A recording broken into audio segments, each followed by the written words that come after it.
அனைவருக்கும் வணக்கம். இந்த வீடியோவில் நான் மெட்டீரியலிஸ்டிக் லைஃப்லேருந்து ஸ்பிரிச்சுவல் லைஃப்க்கு எப்படி வந்தேன், அப்போ என்னென்னலாம் எக்ஸ்பீரியன்ஸ் பண்ணேன், ஸ்பிரிச்சுவலுக்கு முன்னாடியும் ஸ்பிரிச்சுவலுக்கு அப்புறமும் எனக்குள்ளே என்ன சேஞ்சஸ் எக்ஸ்பீரியன்ஸ் பண்ணேன்னு சொல்ல போகிறேன். ஃபர்ஸ்ட் மெட்டீரியலிஸ்டிக் லைஃப்பில் எனக்கு எதுலேயும் பெருசாக இன்ட்ரெஸ்ட் இல்லை. நல்லா சாப்பிட்ணும், நல்லா ட்ரெஸ் பண்ணணும், வெளியே போகணும், என்ஜாய் பண்ணணும், அந்த மாதிரி இன்ட்ரெஸ்டே இல்லாமல் இருந்தேன். நானே ஏன் நான் இவ்வளோ டிஃப்ரெண்ட்டாக இருக்கேன் அப்படின்னு யோசிச்சிருக்கேன். அதுக்கப்புறம் ஹாரோஸ்கோப்பில் இன்ட்ரெஸ்ட் வர ஆரம்பிச்சிது. ராகு, கேது, குரு இவங்கெல்லாம் நம்மளோட லைஃப் எப்படி இன்ஃப்ளூயன்ஸ் பண்ணுறாங்க அதை பற்றி டீப்பாக சர்ச் பண்ண ஆரம்பித்தேன். அதுக்கப்புறம் தான் ஆன்மீகமில் இன்ட்ரெஸ்ட் வந்துச்சு. எனக்குள்ளேயும் சேஞ்சஸ் ஏற்பட்டுச்சு.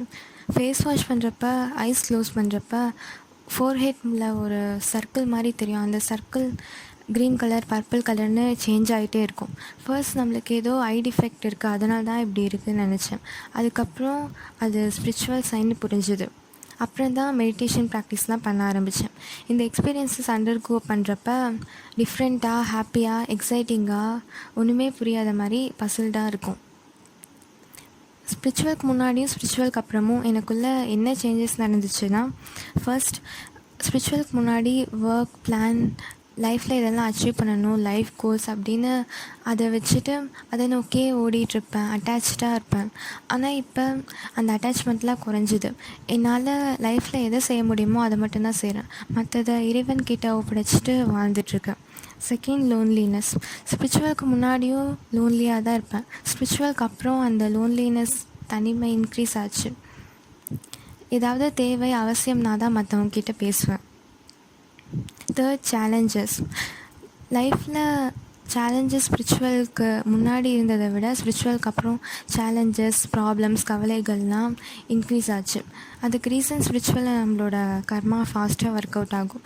இருந்தாலும் ஸ்பிரிச்சுவலுக்கு முன்னாடி ஒரு சின்ன ப்ராப்ளம்னா கூட அப்செட் ஆவேன். ஸ்பிரிச்சுவலுக்கு அப்புறம் ப்ராப்ளம்ஸ் நிறையா இருந்தாலும் சர்வை பண்ண முடியும் அப்படிங்கிற மைண்ட் செட் இருக்குது.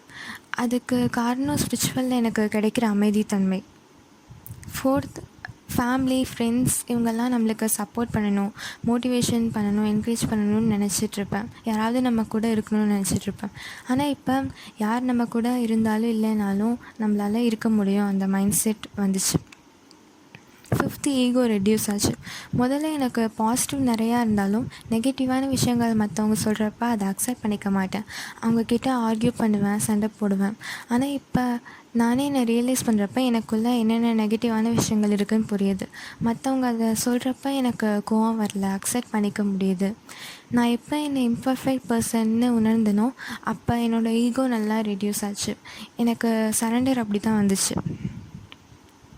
Sixth, problem approaching style. ஸ்பிரிச்சுவலுக்கு முன்னாடி ஒரு ப்ராப்ளம் வருதுன்னா அதை பற்றின அண்டர்ஸ்டாண்டிங், கிளாரிட்டி அதிகமாக இருக்காது.